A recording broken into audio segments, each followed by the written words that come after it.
Captain Jake Morrison stepped off the transport ship and looked around the massive space station. He had never seen anything like it before. The walls were made of some kind of crystal that glowed with soft blue light. Creatures from dozens of different worlds walked through the corridors. Some had fur, others had scales, and a few looked like they were made of living metal. "Stay close, Amy," Morrison said to his aide, Lieutenant Amy Rodriguez. She was carrying a briefcase full of documents about Earth and humanity. This was their first time meeting the Galactic Council, and Morrison wanted everything to go perfectly. The space station was called Nexus Prime. It floated in empty space between several star systems. This was where representatives from 847 different species came to make decisions for the entire galaxy. Morrison had read about it in the files, but seeing it was completely different. "Captain Morrison?" A tall, thin creature with purple skin and 4 arms approached them. "I am Counselor Vexithera of the Zilithian Empire. Welcome to Nexus Prime." Morrison smiled and held out his hand. Vexithera looked at it for a moment, then awkwardly shook it with one of her 4 hands. Her skin felt cold and smooth, like touching a snake. "Thank you for having us," Morrison said. "We're honored to be here." Vexithera's large black eyes studied Morrison carefully. "Yes, well, we shall see. Follow me. The council is waiting." As they walked through the corridors, Amy whispered to Morrison, "She doesn't seem very friendly." Morrison nodded but said nothing. He had dealt with difficult people before. The key was to stay calm and professional. They entered a huge circular room with seats arranged in rings that went up toward the ceiling. Hundreds of different creatures sat in those seats, all looking down at a small platform in the center. Morrison realized that was where he would have to stand and speak. "Representatives of Earth," announced a voice that seemed to come from everywhere at once. "Please approach the speaking platform." Morrison and Amy walked down to the center of the room. Morrison looked up at all the faces looking down at him. Some looked curious, others seemed bored. A few appeared hostile. "State your world's designation and your purpose here," the voice said. Morrison cleared his throat. "I am Captain Jake Morrison, representing the planet Earth and the human species. We come seeking membership in the Galactic Council. We wish to trade with other worlds and learn from your wisdom." A creature that looked like a giant insect clicked its mandibles. "Another primitive species seeking our protection," it said loudly. Several other council members made sounds that might have been laughter. "Tell us about your world," said a different voice. This one came from an old creature with gray skin and kind eyes. Morrison noticed that this being looked very ancient, even older than the space station itself. "Earth is located in what we call the Milky Way galaxy," Morrison began. "Our star system has 8 planets. Earth is the 3rd planet from our sun. We have 1 moon. Our world is mostly covered by water, with large continents of land." Amy opened her briefcase and pulled out a holographic projector. Images of Earth appeared in the air above the platform. There were pictures of blue oceans, green forests, snow-capped mountains, and sprawling cities. "We have been exploring space for about a century," Morrison continued. "We have visited our moon and some nearby planets. We have built space stations and learned to travel between star systems. We hope to learn much more from the Council." The ancient creature with gray skin leaned forward in his seat. Morrison noticed that several other old-looking council members were also paying close attention. "Now, you say your world is in the spiral arm near the local bubble?" the gray creature asked. "Yes, that's correct," Morrison replied. "Is there something wrong with that location?" The gray creature, whose name was Elder Kron, sat back in his seat. His old eyes were troubled, but he said nothing more. Vexithera stood up in her seat. "What weapons do your people possess?" she asked. Morrison was surprised by the question. "We have various defensive capabilities, but we come in peace. We're not interested in war." "All species have weapons," Vexithera said coldly. "What is your military strength?" "We prefer not to discuss military matters in our first meeting," Morrison said diplomatically. "We're here to talk about trade and friendship." Some council members murmured among themselves. Morrison couldn't tell if they were impressed or annoyed by his answer. The voice from everywhere spoke again. What natural disasters occur on your world? Amy looked confused by the question, but Morrison answered honestly. We have earthquakes, volcanic eruptions, hurricanes, tornadoes, floods, droughts, and ice storms. Sometimes we get hit by meteors from space. We've learned to deal with most of these problems. You speak of these disasters as if they are normal, observed a council member who looked like a walking tree. Morrison shrugged. They are normal for us. Every world has its challenges, right? The room became very quiet. Morrison wondered if he had said something wrong. Elder Kron was staring at Morrison with an expression that seemed worried and curious at the same time. Other ancient council members were whispering to each other in languages Morrison didn't understand. How long has your species existed? Asked another council member. Modern humans have been around for about 200,000 years, Morrison said.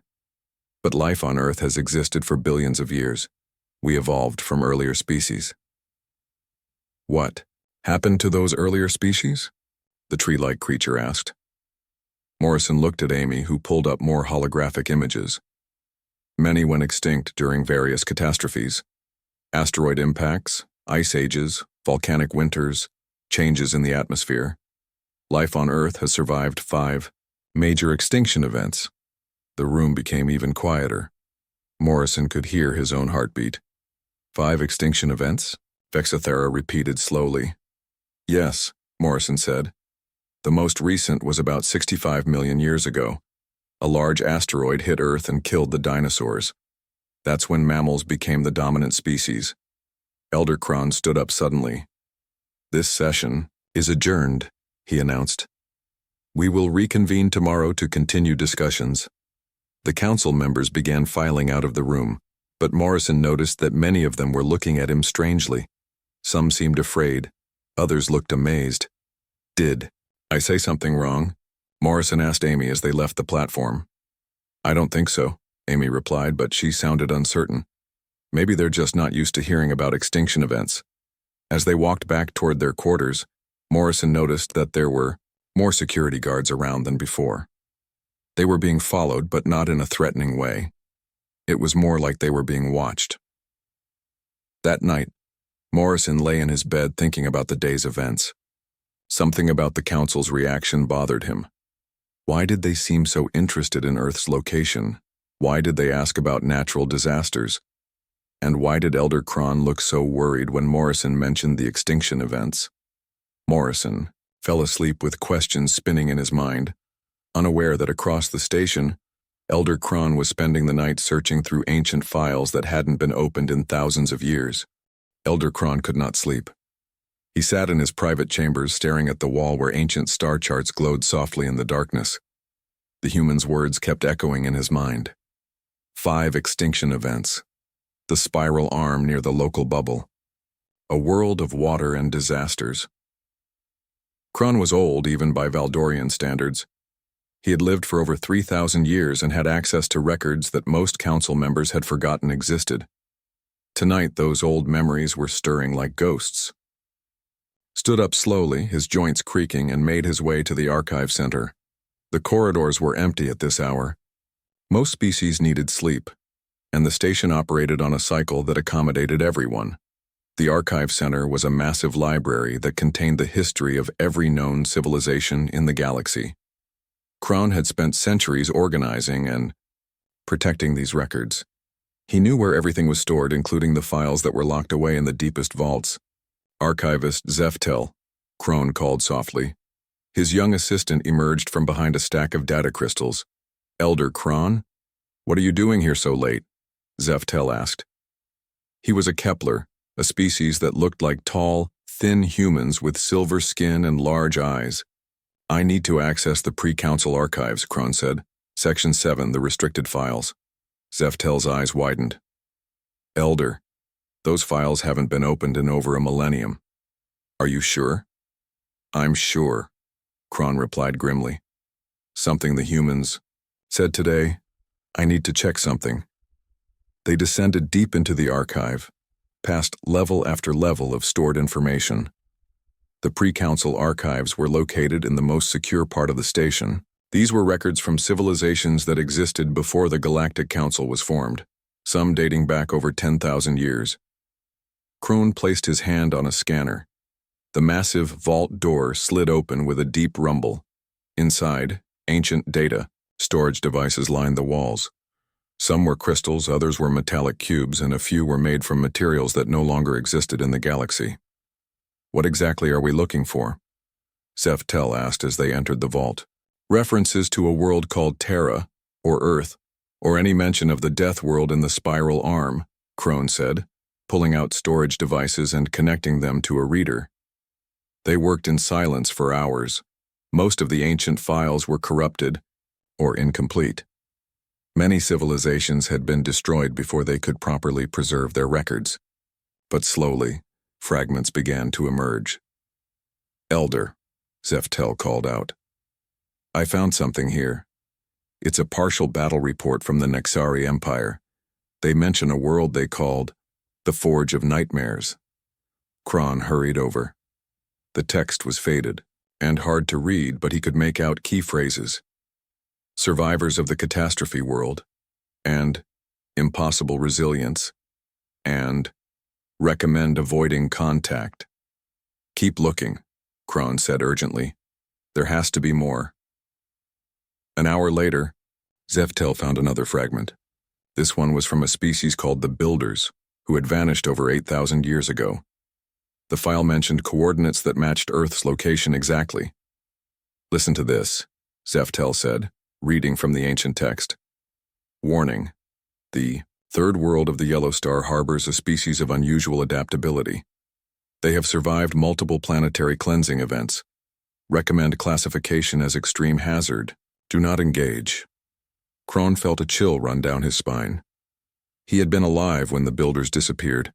Everyone assumed they had been destroyed by some cosmic disaster. What if they had encountered something much worse? "There's more." Seftel continued reading. "The inhabitants show unprecedented recovery ability, physical durability beyond normal parameters, psychological resistance to trauma. Recommend immediate quarantine of the sector." "Search for progenitor files," Crone ordered. "If anyone would have known about this world, it would be them." The progenitors were the most ancient civilization known to the galaxy.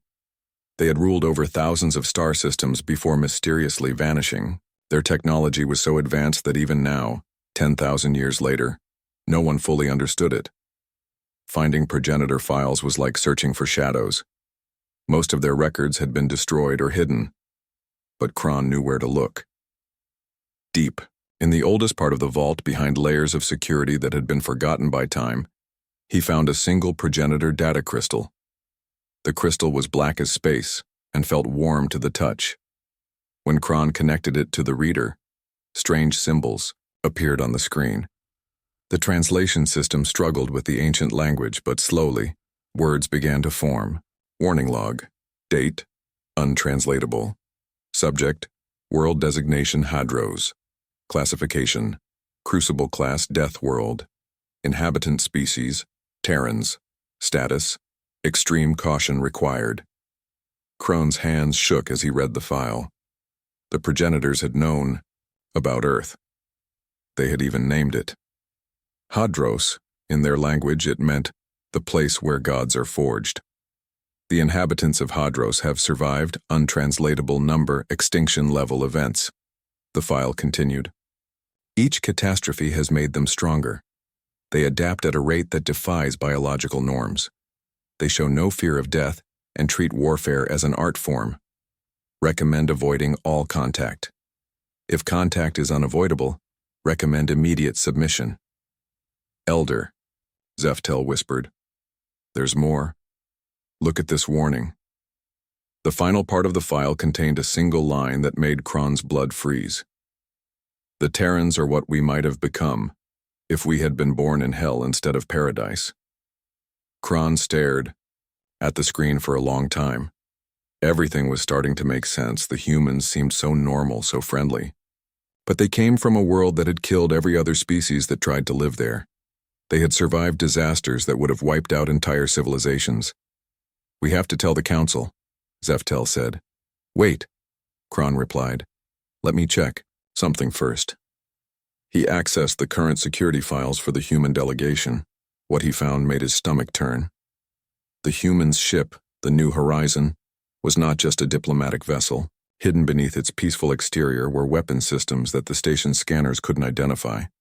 The hull was made from materials that shouldn't exist, and the crew was much larger than they had admitted. Worse, Kron discovered that several council factions had already begun investigating the humans in secret. Security around their quarters had been increased. Some members were calling for the humans to be detained. "Elder, what do we do?" Zeftel asked. Before Kron could answer, alarms began blaring throughout the archive. Red lights flashed, and a computerized voice announced, "Security breach in Archive Section 7. All personnel report to security stations immediately." The vault door slammed shut, trapping them inside. Kron realized that someone had been monitoring their access to the restricted files. Someone else knew what they had discovered. Emergency lighting came on, casting eerie shadows throughout the vault. Kron and Zeftel were alone with the most dangerous knowledge in the galaxy, and someone was coming for them. "Zeftel," Kron said quietly. "Copy everything we found onto a portable crystal. Hide it well." "What about you, Elder?" "I'm going to contact the humans," Kron said. "They deserve to know that their secret is out." Outside the vault, security forces were gathering. But Kron had one advantage. He knew the archive better than anyone.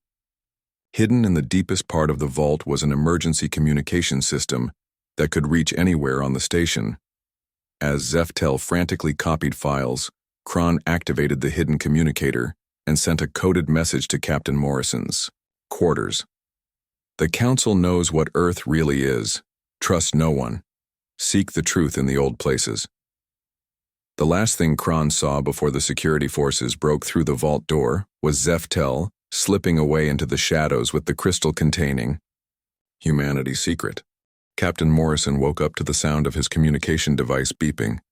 The message was strange and coded, but he understood it meant trouble. Someone named Elder Kron was warning him that the Council knew something about Earth that the humans didn't even know themselves. Morrison sat up in his bed and looked around his quarters. Everything seemed normal, but he noticed that the security cameras in the corners were now active. Red lights blinked steadily, which meant they were recording everything. He got dressed quickly and went to find Amy. Her quarters were just down the hall, but when he arrived, he found 2 security guards standing outside her door. "Is there a problem?" Morrison asked. "Routine security check," one of the guards replied. His species looked like a cross between a lizard and a bear.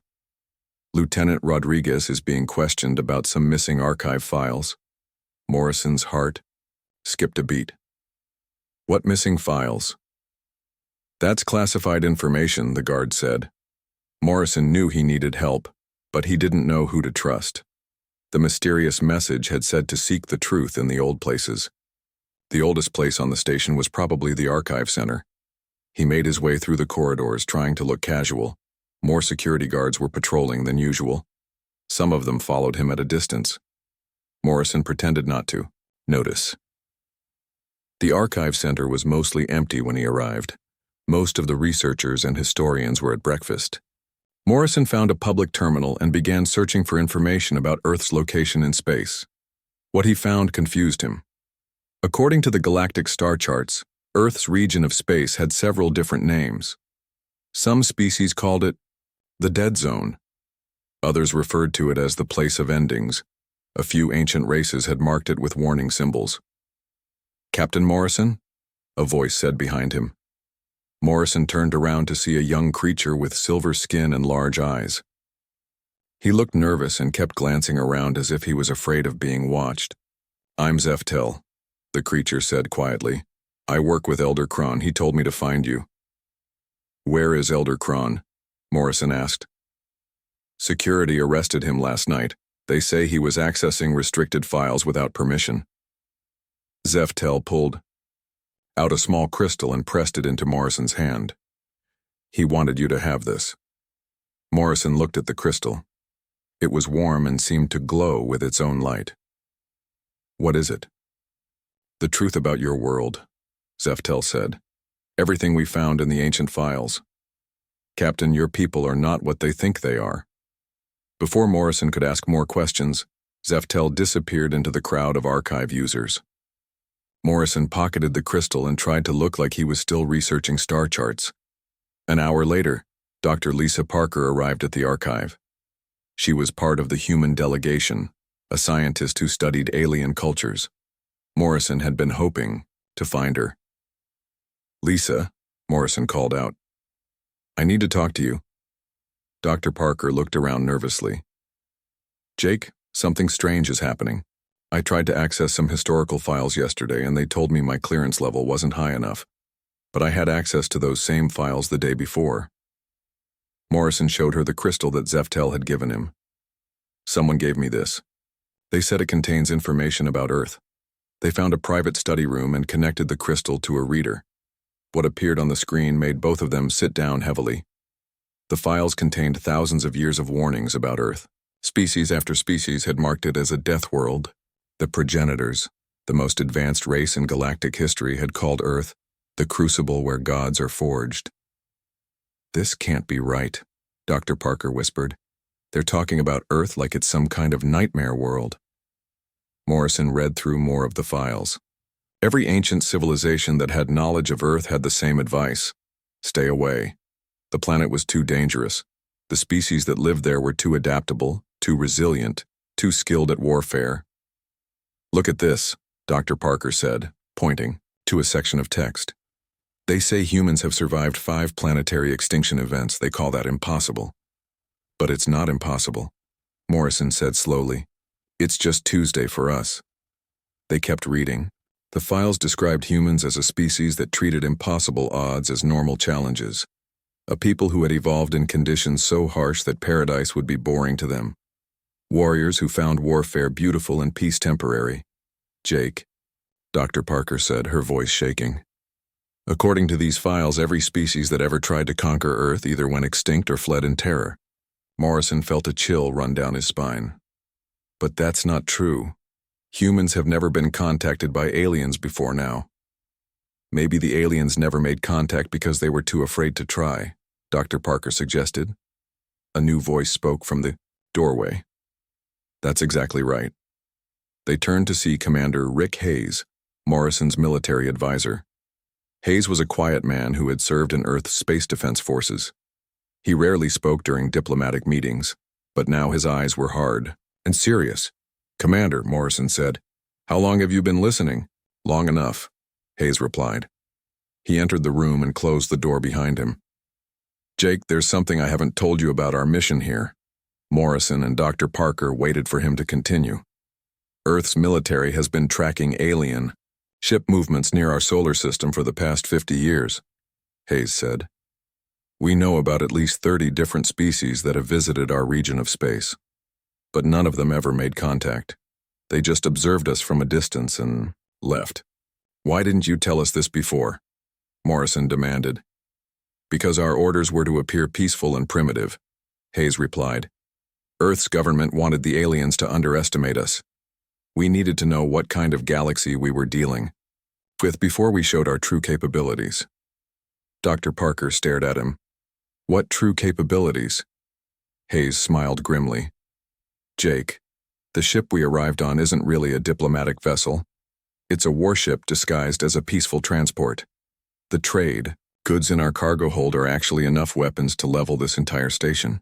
Morrison felt the world spinning around him. "Rick, what are you saying?"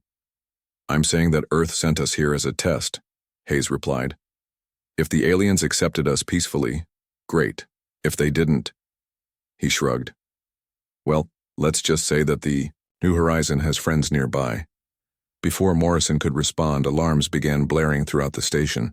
A computerized voice announced, "All council members report to emergency session immediately. All alien delegations report to security stations for processing." Hayes checked a device on his wrist. "Jake, we need to go. Now." "Where?" Morrison asked. "Back to our ship," Hayes said. "Because in about 10 minutes, the council is going to vote on whether to destroy Earth before we become a threat to the galaxy." Dr. Parker grabbed the crystal with the ancient files. We have to show them these records. If they understand that we're not a threat. Hayes laughed bitterly. Lisa, according to those files, we're the biggest threat the galaxy has ever seen. The only question is whether they're brave enough to do something about it. As they hurried through the corridors toward their ship, Morrison realized that humanity's first contact with alien life was about to become humanity's first interstellar war. And according to the ancient files, it wouldn't be the first time humans had faced impossible odds. The real question was whether the galaxy was ready for what humans did to enemies who threatened their home. The emergency council session was chaos. Representatives from 847 species filled the great chamber, all talking at once in dozens of different languages. Captain Morrison sat in the center with his delegation, surrounded by security guards who were trying to look protective but were clearly there to prevent escape. Counselor Vex Ithara stood at the main podium, her forearms gesturing dramatically as she addressed the assembly. "Fellow council members," she declared, "we face a threat unlike any in our recorded history." Morrison looked around the chamber. Some aliens seemed afraid, others angry, and a few appeared curious. Elder Crone was nowhere to be seen. Amy Rodriguez sat beside Morrison, her hands cuffed behind her back. Dr. Parker clutched the crystal containing the ancient files, but the guards had taken away their communication devices. The species calling itself human comes from a world that our ancestors feared above all others. Vexithara continued. They are survivors of a death world that has killed everything else that tried to live there. A council member who looked like a giant butterfly raised a wing. "What evidence do you have of this claim?" Vexithara activated a holographic display. Images from the ancient files appeared in the air above the chamber. Morrison recognized some of them from what they had read earlier. These are warnings left by the progenitors, the builders, and dozens of other extinct civilizations, Vexithara announced. All of them had the same message: avoid the third world of the Yellow Star at all costs. Murmurs rippled through the chamber.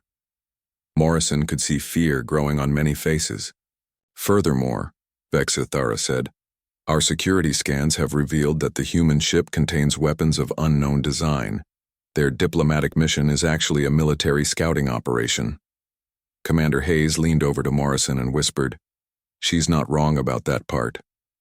Morrison stood up despite the protests of the security guards. "May I respond to these accusations?" "You may speak," said the ancient voice that seemed to come from everywhere at once. Morrison realized it belonged to the council's central computer system. Morrison walked to the speaker's platform. The chamber fell silent as hundreds of alien eyes focused on him. "Counselor Vexithara is right about many things," Morrison began. "Earth is a dangerous world. We have survived multiple extinction events. We do have weapons on our ship." Gasps echoed through the chamber. Morrison held up his hand for silence. "But she's wrong about our intentions," Morrison continued. "We didn't come here to threaten anyone. We came here to learn and to trade. The weapons are for self-defense, just like every other species in this galaxy carries." "Self-defense?" Vexthara laughed coldly. "Your world has produced nothing but warriors and survivors. You treat war like an art form." Morrison nodded. "That's true. We do understand warfare. We've had to in order to survive, but understanding war doesn't mean we want war." A council member who looked like a walking tree spoke up. "Tell us about these extinction events. How did your species survive when others would have perished?" Morrison thought for a moment. "We adapted. When ice covered our world, we learned to make fire and build shelters. When volcanoes filled the sky with ash, we found new sources of food. When meteors hit our planet, we dug underground and waited for the dust to settle." "And when other species threatened you?" Vexithara demanded. "We defended ourselves," Morrison said simply. "Sometimes that meant fighting. Sometimes it meant hiding. Sometimes it meant making peace. We did whatever was necessary to protect our families and our homes." Dr. Parker stood up in her seat. "May I show the council something?" The guards moved to stop her, but Morrison nodded. "She's our cultural specialist. Let her speak." Dr. Parker activated her portable holographic projector. Images of Earth appeared in the chamber, but these were different from the ones Vexithara had shown. These showed human cities, art galleries, schools, and hospitals. Yes, we come from a dangerous world, Dr. Parker said. But look what we built on that dangerous world. We created music and poetry. We built schools and libraries. We developed medicine to heal the sick and technology to explore the stars. She changed the images to show humans helping each other during natural disasters. When earthquakes destroy our cities, we rebuild them. When floods come, we rescue each other. When disease spreads, we work together to find cures. Pretty words, Vexthara sneered. But what about your military history? Show them your wars, human. Dr. Parker's expression hardened. You want to see our wars? Fine. New images appeared, ancient battlefields, medieval castles under siege, warships on stormy seas, tanks crossing deserts, aircraft carriers in vast oceans, and finally, spacecraft engaged in combat around distant moons. The chamber fell completely silent. The images showed thousands of years of human warfare, but they also showed something else. They showed humans fighting in every environment imaginable, underwater, in Arctic cold, in desert heat, in swamps, in mountains, in space, and even inside active volcanoes. This is what we tried to hide from you, Dr. Parker said quietly. Not because we're ashamed of it, but because we knew it would frighten you. We are a species that has been fighting for survival since we first stood upright. We have fought ice ages, meteor impacts, supervolcanic eruptions, plague, famine, and each other. She paused and looked around the chamber. But we've also learned something that maybe your species haven't had to learn. We've learned that the strongest survive not by being the most violent, but by being the most adaptable, by helping each other, by never giving up. Commander Hayes stood up suddenly. If I may add something? Morrison nodded, though he wasn't sure what Hayes was planning. Hayes walked to the platform and faced the council. You want to know about human military capabilities? Here's what we didn't tell you. Earth has been monitoring this station for 3 months. We know the location of every ship in your fleet. We've mapped your defensive systems and identified your weaknesses. The chamber erupted in angry voices. Security guards moved toward Hayes, but he held up a small device. This is a communicator connected to Earth Command, Hayes said calmly. If I press this button, 50 human warships will appear in this system. Within 6 hours. They're already in position. Vexthara's face turned pale purple. You're threatening us? Hayes shook his head. No. I'm explaining reality. If you attack Earth, you will lose. If you attack this delegation, you will lose. If you try to warn other species about humanity before we're ready, you will lose. Morrison felt his stomach drop. This wasn't how diplomacy was supposed to work, but Hayes wasn't finished. However, he continued, if you accept us as allies, you will gain the protection of the most successful warrior species in the galaxy. When threats come from deep space, and they will come, you'll want humans on your side. What threats? Asked the tree-like council member. Hayes smiled grimly and pointed to the ancient files that Vexthara had displayed. According to your own records, every advanced civilization in this galaxy has eventually been destroyed by something. The progenitors, the builders, the Nexari Empire, they all fell to threats that came from beyond known space. He gestured to Morrison and Dr. Parker. Humans are what's left after 5 extinction events. We're the species that survives when everyone else dies. The question you need to ask yourselves is, when the next cosmic horror comes calling, do you want us as friends or as strangers? The chamber fell silent again. Morrison realized that Hayes had just changed the entire conversation from whether humans were too dangerous to be trusted to whether the galaxy could afford not to have humans as allies. Vexthara looked around the chamber and saw doubt on many faces. You would trust these deathworld survivors? Elder Kron's voice came from the chamber's communication system. He had apparently been released from security detention. Counselor Vexthara, his old voice said, I've spent my entire life studying the rise and fall of civilizations. Every great species eventually faces a test that determines whether they survive or join the list of extinct empires. The ancient Veldorian continued. Perhaps humans are not the test we need to pass. Perhaps humans are the answer we've been looking for. 3 days after the emergency council session, Captain Morrison stood before the full assembly once again. But this time, the atmosphere was completely different. Instead of fear and suspicion, there was nervous anticipation. The council had spent those 3 days in heated debate, and now they were ready to announce their decision. Elder Kron had been released from detention and was back in his seat, looking tired but determined. Dr. Parker sat with the human delegation, still clutching the crystal containing the ancient files. Commander Hayes remained calm and professional, though Morrison knew he was in constant communication with the Earth fleet waiting just outside the system. Counselor Vexithera was noticeably absent. Morrison had heard rumors that she had been removed from her position for attempting to organize a preemptive strike against Earth without council approval. The ancient voice of the council's central system spoke.